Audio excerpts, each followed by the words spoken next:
Today we're going to talk about listings, how we're going to obtain listings during this market, and what are good strategies that you can use throughout the process, and what trends we're seeing for listing potentials in the future as well.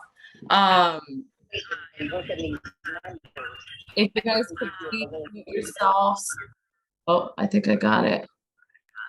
Well, please mute yourselves.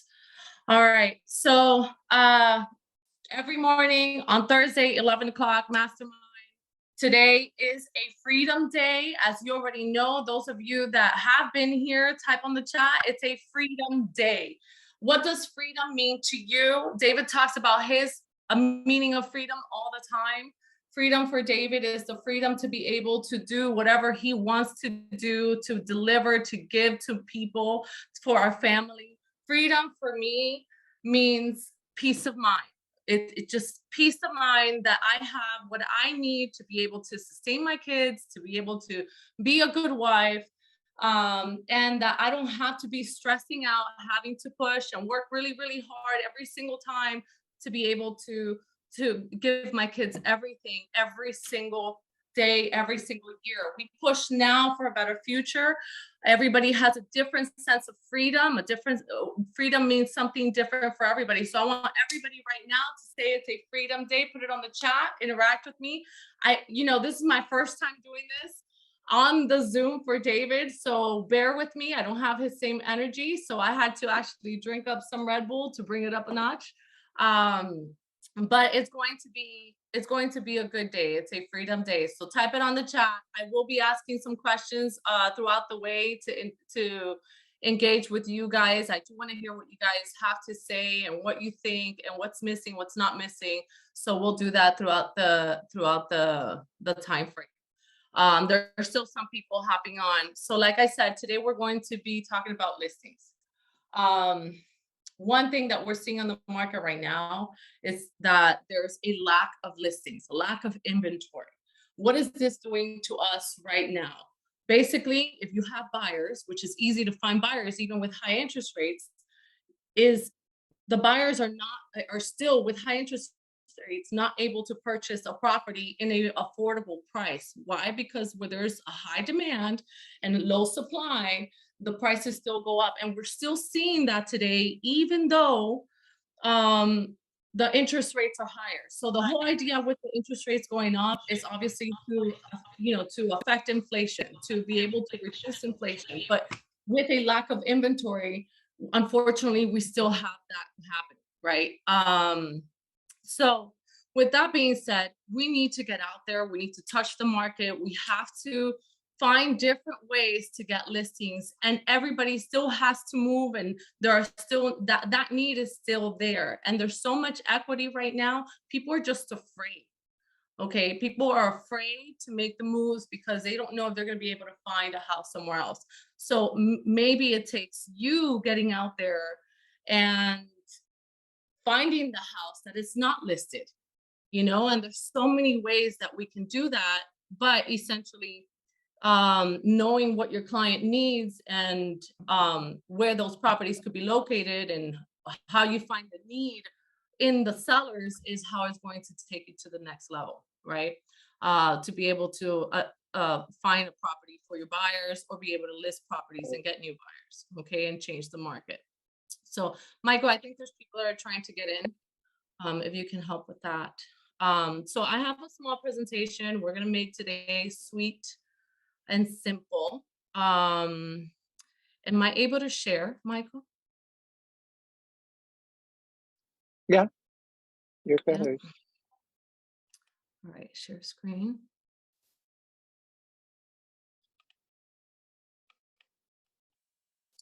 There you go. Okay, so are you guys able to see this? Are you able to see that? I'm seeing it from my end. Okay, perfect. Okay. Do you see the chat too, or you just see the presentation? I'm seeing the presentation. It's the whole screen. Okay, perfect. All right. So listings in today's market. Thank you, Katya. So go get those listings. All right, so bear with me a second because I'm trying to figure this out too. Okay. So, what are the most effective ways that you can get listings during this market? Uh, these are six that I pointed out. There are other ways that you can do this. Okay. Free CMA. A lot of people have heard about doing CMAs for sellers in their neighborhood. Okay. Or a seller is interested in selling their property, you have to do a CMA. For those of you that don't know what a CMA is, that is a comparable market analysis of their property. Okay. And excuse the typo, I did this very late last night. Expired listings is a big deal. Expired listings, you're going to find that expired listings are usually listings that are overpriced, okay, or are not marketed correctly. And therefore, these are high opportunities because these are people that are already interested in selling. We're interested in selling at some point or another, okay? Probates. Probates are basically inherited property or properties that were owned by somebody who passed away. And therefore, now this is either left to the state to handle, or there's a family member that is going to inherit the property and may or may not want to stay with it. Okay. New communities. New communities would be new development. Okay. Either you connecting with a new developer or connecting with the owners of the properties that just purchased in that new community not too long ago and have gained equity through time. And maybe you want something different or have to move because enough time has passed. Farming, it has been probably, this is like the main foundation. This is how real estate pretty much began. People farming their area, their neighborhood. Back then, we didn't have social media in the capacity that we didn't have social media in general. And as time went by, social media became more relevant for us to be able to market. Therefore, we're able to touch right now more people than we imagined. So a lot of people forget about focusing on their market, their area, the places they know, the places where they live. Okay. So farming is a big area. We're going to go more into details. It's a brief list. And then FSBOs. FSBOs are basically for sale by owners. These are people that think that they can sell the property on their own at a better value and that they're going to save money.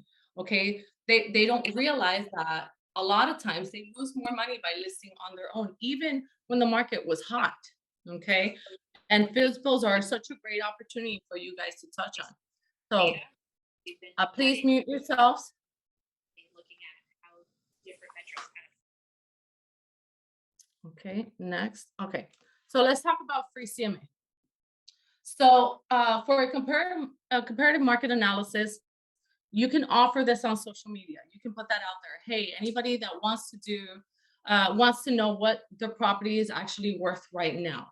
What happens is when somebody wants to know what their property is worth, a lot of times they want to see how much equity they have, which essentially could turn into multiple things. Either they want to take money out to go and purchase an investment or to do renovations in the property, which essentially is going to give them more value, or the person is going to try to figure out if they have enough equity in their home to be able to sell, to be able to purchase a new property. Okay, so a free CMA is a good bait mechanism, I guess, for lack of better words. You can use this as bait. You can do this on social media. You can go canvas your neighborhood, excuse me, and offer a free CMA to your neighbors. Or you can create a general market analysis and offer that to your neighborhood, where people get an idea of what it is that their property could potentially be worth, and to reach out to you. Every time you use any media, any advertisement, you want to have some sort of action button or something that they have to do, excuse me, right after they get the information. So the free CMA, it's just a way for you to be able to gauge these people and reel them in. Okay. Excuse me. So expired listings. let's talk about expired listings. I had mentioned that expired listings pretty much are, sellers that went into the market, have not sold. Oh my goodness. Excuse me a second. They have not sold, and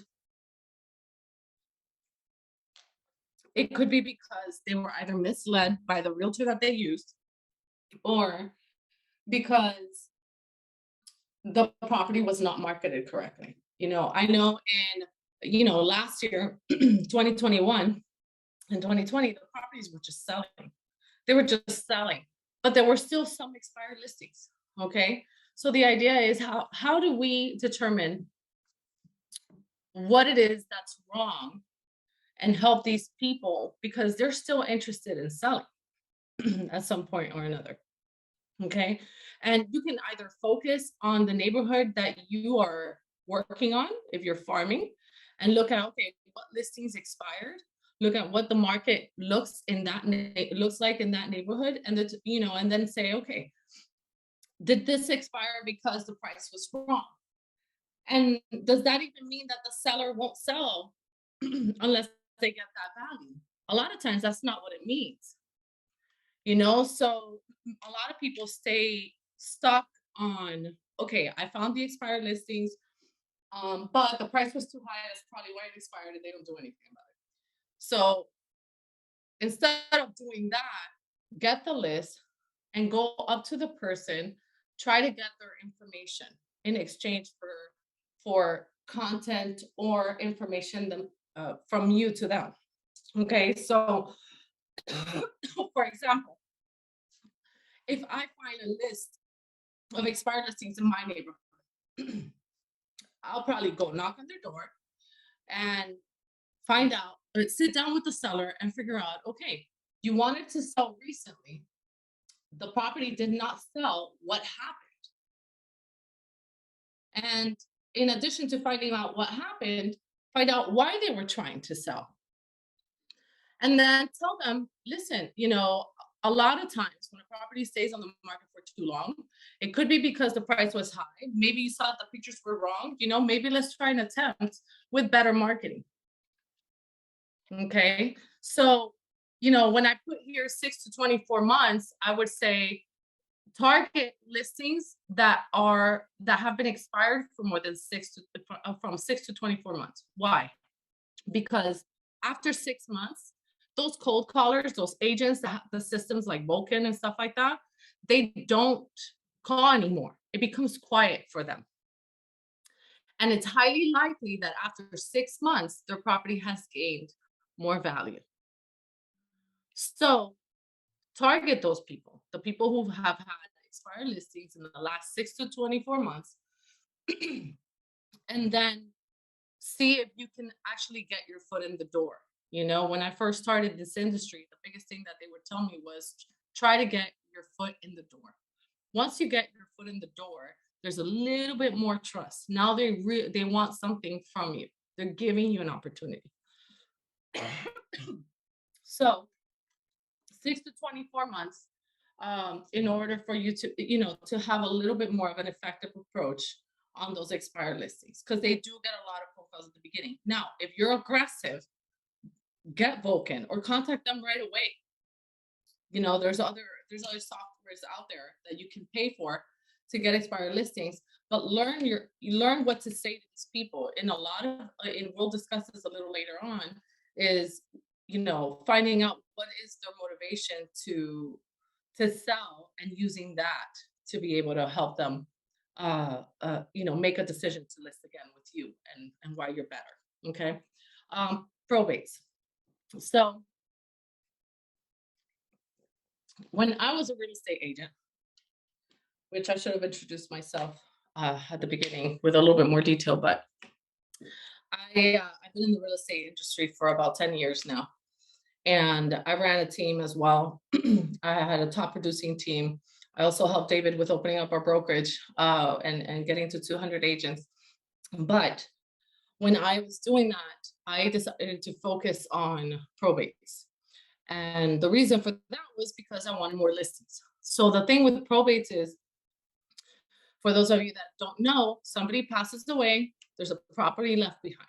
If it doesn't belong to a trust. And even if it does belong to a trust, the person who lived in the property, in most cases, the person lived in the property, passed away, and the property is now vacant. So what's gonna happen with the property now? So now you need to find who survived that person and how are you able to help them to sell the property at the highest value, because that's all they want in more cases than not. Either get rid of the property because the memories are hard, or they want the highest value so that they can walk away with the biggest chunk of their inheritance. Okay. A lot of times there's multiple people involved. So the more money they can get, the better. So anyway, with probates, you can find these in the clerk of courts. Okay, it's public records. So once a family member passes away, the family then uses an attorney, which then publicizes the probate for creditors to come. And essentially, when they do that, it's just public. It's public for everybody. You can see who the attorney is, who the person was that passed away. Sometimes it even indicates that there's a property involved. And in the clerk of courts, with you can just go and get that information. You can, online, you can also find information on that. So you contact these people and try to see if you can help them. Now there's a fine line there because you're preying on somebody who just lost a family member. So you got to be careful with that. When I did it, and I would strongly encourage to be careful with these things, but I used to look at the obituaries and see who passed away and recently, and then I would figure out who it says who survived them, and I would search property records to see if the person who passed away actually had property left behind. And then I would have an offer for the family members to help them with the process. For me, it was like, this is a difficult time.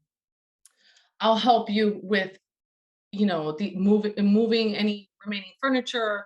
We'll give you a credit for the moving expenses, stuff like that. And so that's how I was able to get in and help some of these families. But, it is not an easy process, and it is time consuming. Another way to go about it, which would be a lot easier, is if you befriend an attorney. So if you guys go on, I can't remember what the website is, but there's a website where you can find all the attorneys in your state and in your area and what their focus is on. And then, try to reach out to them, see what events they're having, and try to make a relationship with a probate attorney. And that attorney will have so many properties that they can send your way. A lot of them do need work too. So they're good investment opportunities for those of you who are looking to invest. Okay, let's move on from that. New communities. So with new communities, the thought process is, when somebody purchases a new construction, they'll put in a contract. It takes a few months for the property to be completed. By that time frame, the value of the property is a lot of times higher than, or at least recently it's been that way, a lot of times higher than the initial contracted price. Okay. And some are encouraged to sell right away after the property is completed. Others, another thing is that after the project is completed, the entire project is completed or almost, finished with completion. The developers and the realtors who have been in that community are no longer there. So they don't have somebody to go to when they have a family member or a friend who's interested in the property or in a property nearby or anything like that. So this is your time to come in and say, okay, they left, but I'm here.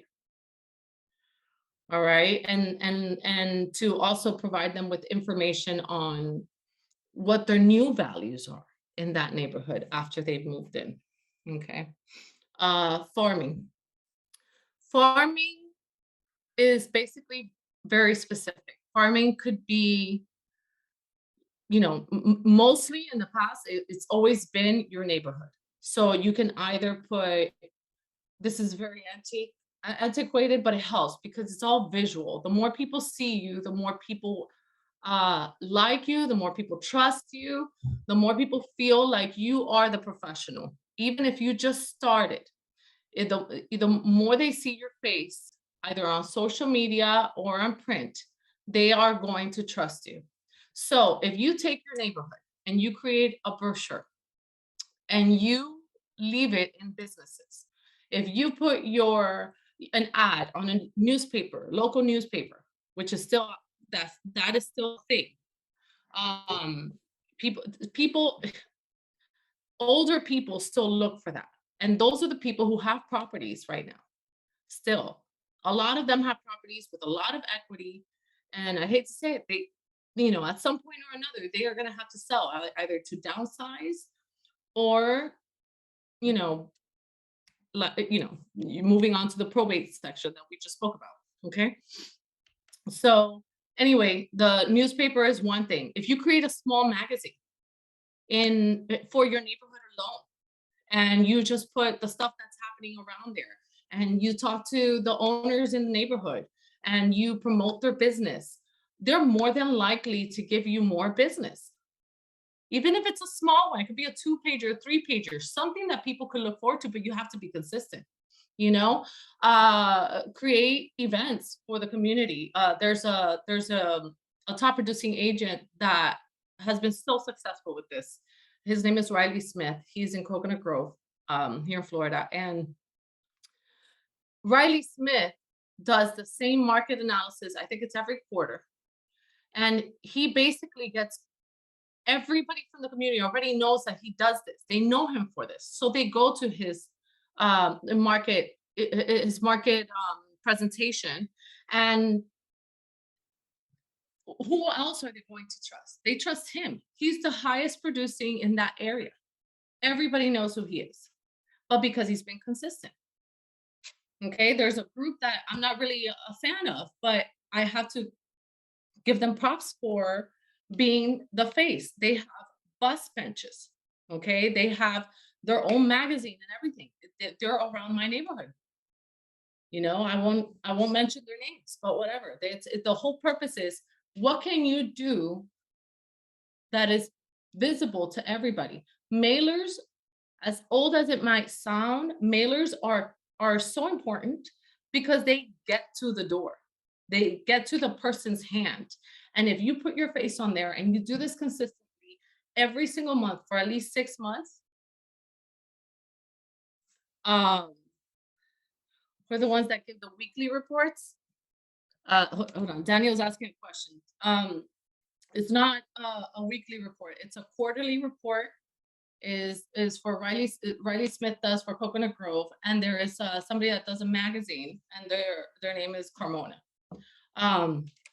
So anyway, going back to the mailers, if you send the mailers out for at least 6 months, then the person who lives in that property is going to think that you are the professional in that area. You could start right now and do this for 6 months straight, just providing information, putting a QR code where they can join you create a social group on Facebook for your community alone. If you live in a gated community, even better. If you live in a building, there's so many, especially one of those big towers, that's a community in and of itself. And you can't be door knocking in every single one of those doors. So you have to do the mailers in order to get to them and provide useful information and ways for them to take action to come to you. So farming is a good way to get those type of listings, providing them with information on how the properties could sell, better ways for the properties could sell, tips to sell within through the holidays, the amount of equity that they can potentially have if they lived in a property for a certain period of time. Whatever it is, there's so much information out there. Farming is a good way to become the realtor celebrity of your community. And that's the one that they're going to give the listings to. FSBOs is another one. You can find FSBOs on Zillow. Nowadays, you can find for sale by owners on Facebook Marketplace. A lot of people are trying to sell their properties on Facebook. Okay. And of course, canvassing your neighborhood. be a resource. With FISBOs, it's a little harder. They think they can sell for a higher value. If, in a market that was so hot, for sale by owners could have sold, could sell right away. There was no effort to sell. The difference was that the for sale by owner was going to get less money than the one that was listed. Why? Because it has less exposure. And could they have some exposure? Yes, but it's not the same. It is certainly not the same. It's not marketed the same. And of course, a lot of buyers, as much as they like the idea of for sale by owner because of value, they also don't trust a lot of the information that's given because the person is not represented. So, and a lot of times they don't want to pay their realtor, so they have to pay it too. So buyers don't want to pay for that either. So we got to think about those things. So, this is useful information for you guys to go out there and get some for sale by owners. Now on the chat, I only mentioned 6. I have other ideas of what else, but can somebody else give me any other idea of how else can you get a listing in this market? Or what have you done to get a listing in this market recently? And I could think of one that's like super easy right now, but I'm not going to give it away. Can somebody on the chat tell me about a way that they've been able to obtain a listing recently? Anybody?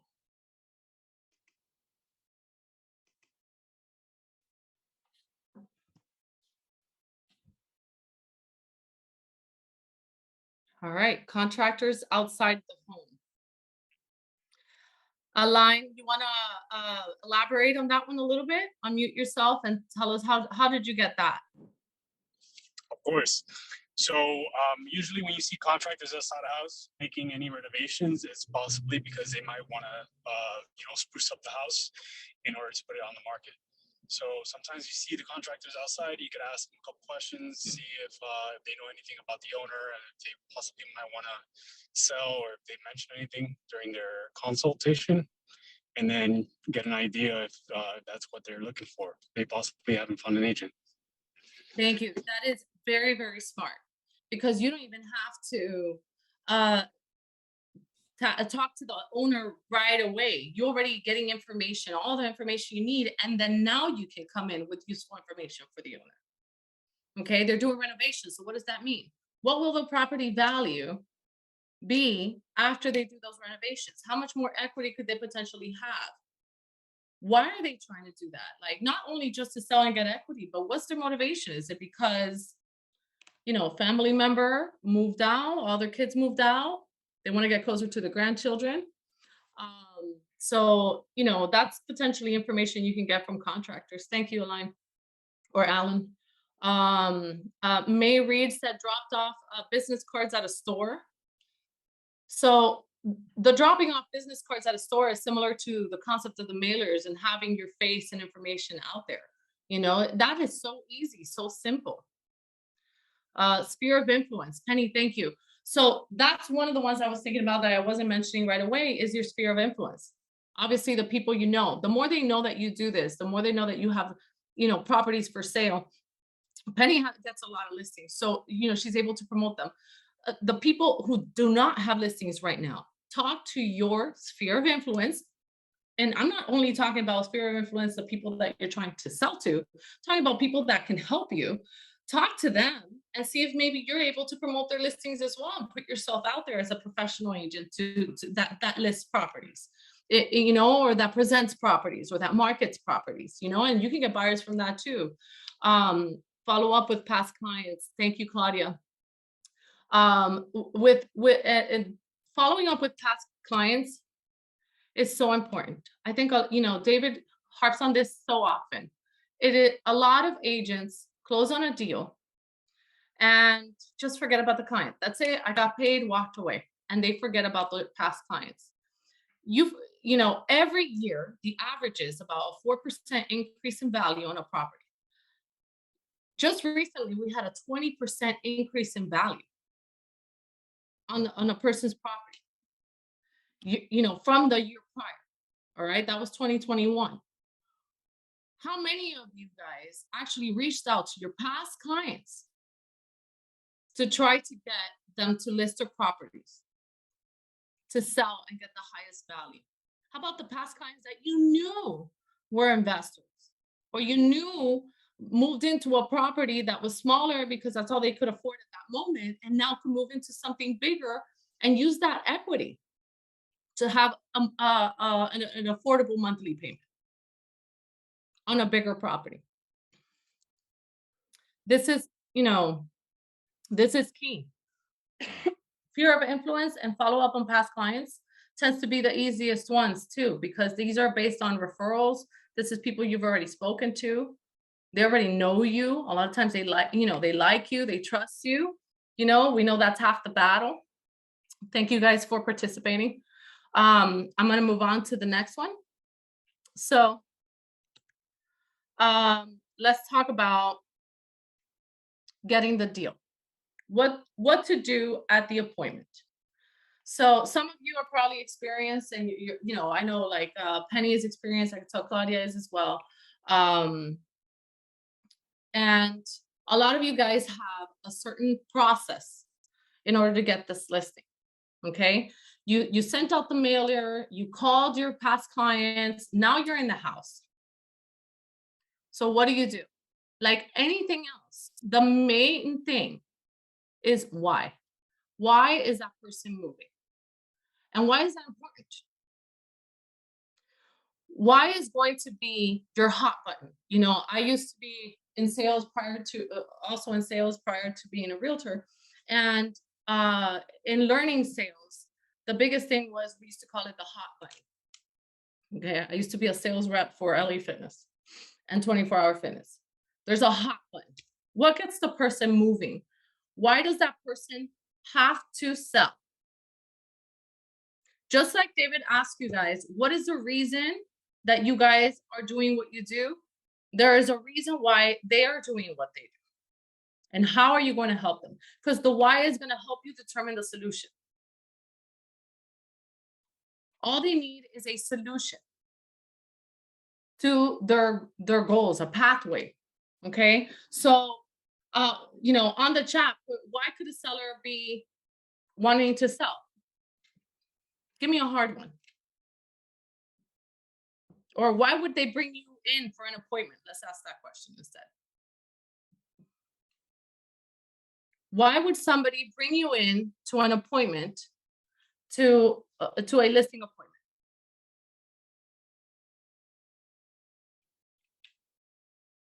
Financial problems. New baby, need a bigger place. Let's talk about financial problems nowadays. Divorce. Thank you, Summer. Financial problems is going to be, or seems to be, becoming a big deal right now. We'll talk about that a little further on. But one of the reasons is the pandemic really hit a lot of people, especially investors that had tenants.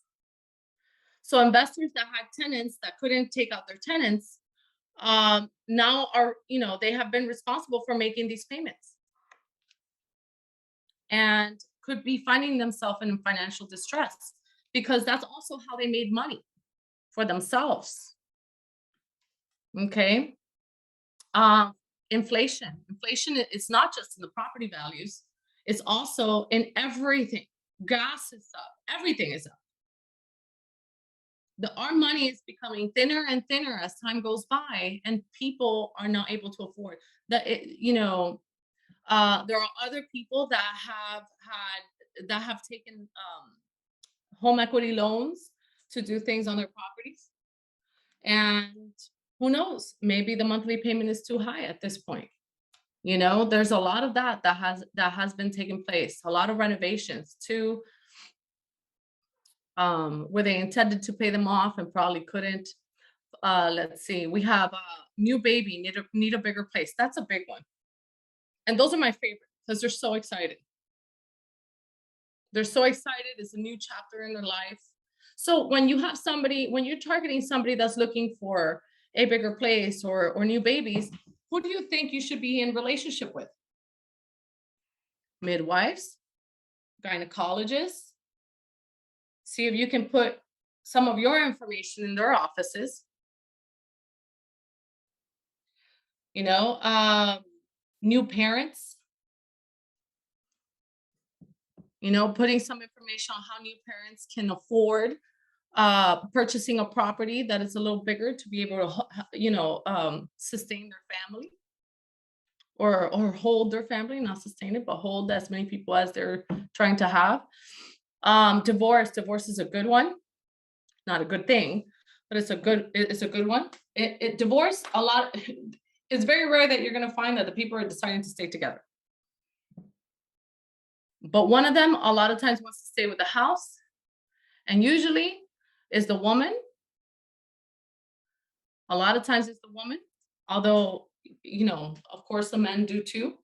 And they may or may not be able to afford it. Okay. Alone, I mean. They want to know the value of the home, moving up, downsizing. Yep. HOA assessment, condo fees go up. Thank you, Daniel. That's a good one. A lot of that is happening right now in the beach. Okay. After they started putting those regulations that the condos needed to be up to par after what happened. A lot of the associations are trying to put money into improving the condos and the conditions, which is a good thing, but a lot of people cannot afford those monthly payments. Okay, so those are good ones. Thank you, guys. All right. So that's your why. Now, value proposition. Now, I'm gonna have to move a little faster on this one. Value proposition. David always talks about determine what your value is. So you have value in so many areas of this industry. You have value as a buyer's agent. You have value as a listing agent. You have a value as a real estate consultant. Okay. But in this case, for a listing, what is your value? Why is it that you guys, that you are the person that they should hire in order to get that listing? Okay. We're going to go over that in the next slide. Marketing is another one. Okay. What kind of marketing plan do you have? What kind of marketing plan do you do? Do you have a marketing plan for you to be a listing agent? Do you have the budget to be a listing agent? Because you have to invest. They're not going to give you that money. You get paid at the closing if you close it. Market knowledge. Market knowledge is very important because with the market knowledge is how you're able to guide them on what's the right direction for their property. Remember, they're getting counseling from you. Overcoming objections. Are you going to get objections even in the best listing appointment? Yes. Are you prepared to overcome those objections? What kind of objections would you get? We'll go over that. And then at the end, ask for the business. What's the point of going to a listing appointment? And then you say, okay, great. Thank you for letting me present to you. And then just walk away. All right. So, all right, let's do this. We already went over the why, so I'm going to skip that one. Your value proposition, I'm going to go over this real quick. Know your numbers to validate your worth. What is your percentage on price sold versus listed price? What does that mean? You list the price at a certain value. Let's say it's 100,000 and the property sold for 90,000. Right now, your percentage of price sold versus listed would be 90%. If your price versus listed percentage is lower than the market standard, you're doing something wrong. Okay, that's my opinion. Take it or leave it. You're doing something wrong. The market standard, you know, right now you're looking at about 98%. It's going to change. It's going to go down. Average is about 94. 92 if priced right. So that's the key. Okay. Number of closings year to date. How many closings have you had? Do you know your numbers? Average sales price. What is your average sales price? How many days on market do your listings stay? This is important because for a seller that has to move really fast, you have to let them know with my strategy, on average, my days on market are, I don't know, 15 days. to go under contract, and then you close. Okay. Recently, it should have been, property goes on the market without even listing it. That was 2021. Now you got to put a little bit more effort. So you got to find what your now numbers are going to be, or are, if you have enough business. Okay. Record sales. What are your record sales? What percentage above list price have you been able to get for your clients, or whatever it is, the fastest sales that you did? What do you do different, better, or great? I would say figure out these things. Take a screenshot of this or whatever, figure out these things and put it on paper. Put it on paper. Why? Because people want to trust you before they give you a listing. And how do they trust you? With the numbers. A lot of times numbers speak louder than words instead of action, but action will too. Okay. I'm a numbers person, so I like to look at numbers. Marketing. Who are you marketing the property to? What's your database of people? Actually, let me go back to value proposition. If you are new to this industry, use your company, use your team. I suggest you join a team, because that for sure ensures that you're going to be in a good position and that you have the support. But use those numbers. Those are your numbers too, because you're not alone in a team. Okay. But so yeah, so you know, try to put something together where you can feel confident when you sit at that listing appointment. Your marketing. Who are you marketing the property to? What's your database of people? Some people pay for leads. Okay, if you have online leads that are coming, you know, we used to use that a lot. We used to tell sellers, you know, we have thousands of leads. We'll input your property into this lead pool, and you know, it's highly likely that somebody's going to be interested in your property. And so many times we found our own buyer within our system. Okay, social media. What groups are you part of? Where do you present it? You know, videos. What quality of videos are you using? Your photos, just listed mailers, canvass the neighborhood, open houses. Are you going to do an open house? Open houses are important to expose the property. You can do a broker's open to get other agents interested in the property, and then they can market it to their sphere, provide them with marketing material. That way you expand your network through them. But open houses help you also to get, you know, to get buyers. So it's another way to obtain more business. A grand open house by invitation only. We used to do those for luxury listings. Okay. At luxury listings, they want to see you do great things and bring people that you know, that can afford to purchase their home, and brokers as well. Create ads. Facebook ads are easy. Okay. Market knowledge. Know your market. Again, average price per square foot sold. Okay. So when you're going to these listing appointments, you got to know what's happening in their neighborhood. A lot of times you've never been in that neighborhood. So do your research before you show up, because they might ask you. A lot of times they will. So average price per square foot sold, highest price listing in the neighborhood. Why is it important to know what's the highest price listing in the neighborhood? Because if your house looks exactly the same as that one, and you list it higher than that one, you just help that listing sell.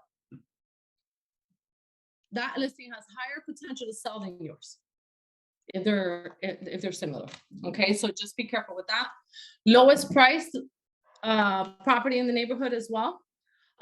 Conditions of the property. Know what's going on, because they're going to be like, no, this property is selling for this much, and their property conditions are worse than mine. And understand what that means to an appraiser. Okay. What's located near the area? Anything new being built that could potentially give them more value? How many homes selling in the area versus the previous year? Is the market moving? You know, are there a lot of listings and they're just not selling? And why? Days on market. What's the average days on market for that neighborhood? Price sold versus price listed. You know, days on market is important. You know, we used to look at that a lot, and also in we look at it in everything, but in listings that are in the $1 million range, or in an area where there's a lot of $1 million listings, you're gonna find that the days on market vary. And a lot of it has to do with either the the property, how it's marketed, and all those properties tend to be very different from each other. So, it takes some properties are more attractive than others. Okay. But understand those things and what's the average so that you're able to communicate with somebody. Okay, you're trying to move next month, but you know, if the average price is this and the average price is selling, in 30 days, or I mean in 60 days, then we might have to list the property a little lower than that to be able to attract more people, or list it at the same value provided instead of for the real estate agent or the buyer. Okay, think you got to get creative with these things. Overcoming objections, price is a big one, which I've discussed multiple times throughout. A lot of sellers are going to want to negotiate your commissions. Some agents are allowing their commissions to reduce, but if you have the right value and you have the right confidence and you have educated them throughout the way, then your value is there. So don't undersell yourself. Time to list, awesome. Find out when it's okay to start the listing. Does the property need to be worked on? How long would that take before you list it? Do you have to stage the property? Think about those things. And then are they interviewing other agents? And then, of course, at the end, ask for the business. But, a good question is, when walking away would be, okay, is this everything you were looking for? Is this everything that have I offered to you everything that you're looking for, or do you believe that I'm going to be that I'll be able to sell your property? Because if they do believe that, why are they interviewing other people? Okay. All right. So that's that. We'll move on. Short sales and foreclosures. We'll go through this very quickly. There's predictions of more short sales and foreclosures coming into the market. There's a 62% rise in foreclosures from September last year versus September this year. Why? Because of COVID.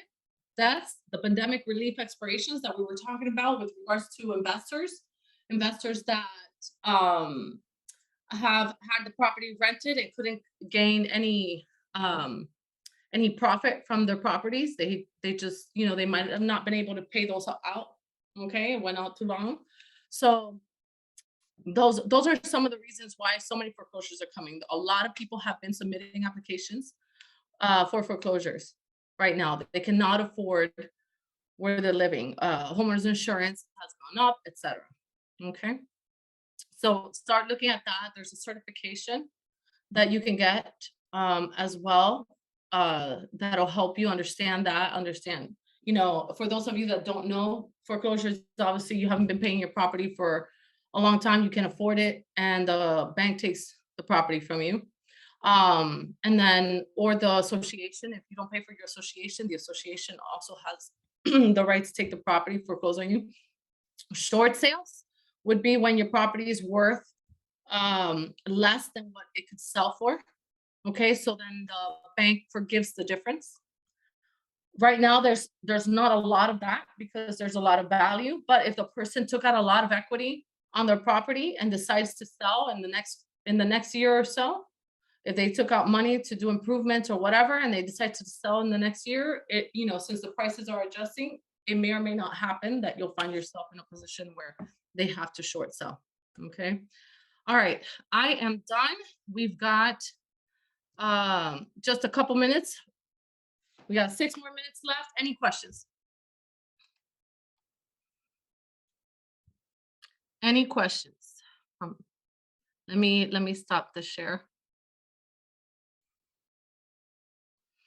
Any questions? I'll take suggestions. I hope you guys enjoyed this, and I hope it was informational. I'll help you stimulate your market a little bit more, or rethink about the things you thought about doing and haven't gotten to.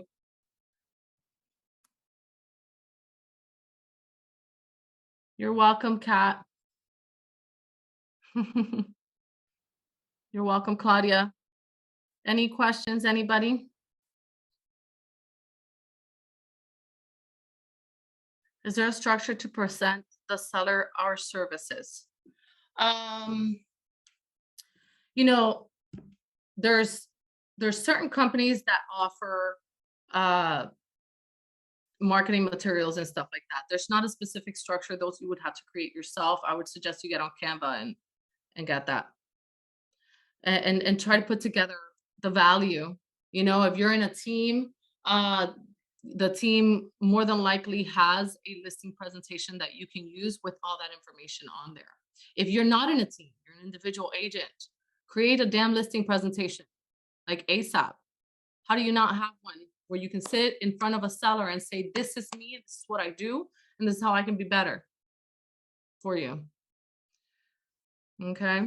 All right, guys. I think that is it. It was a pleasure. Thank you guys for staying along with me. And I hope this was helpful and informational for you. And I guess we'll see you next time.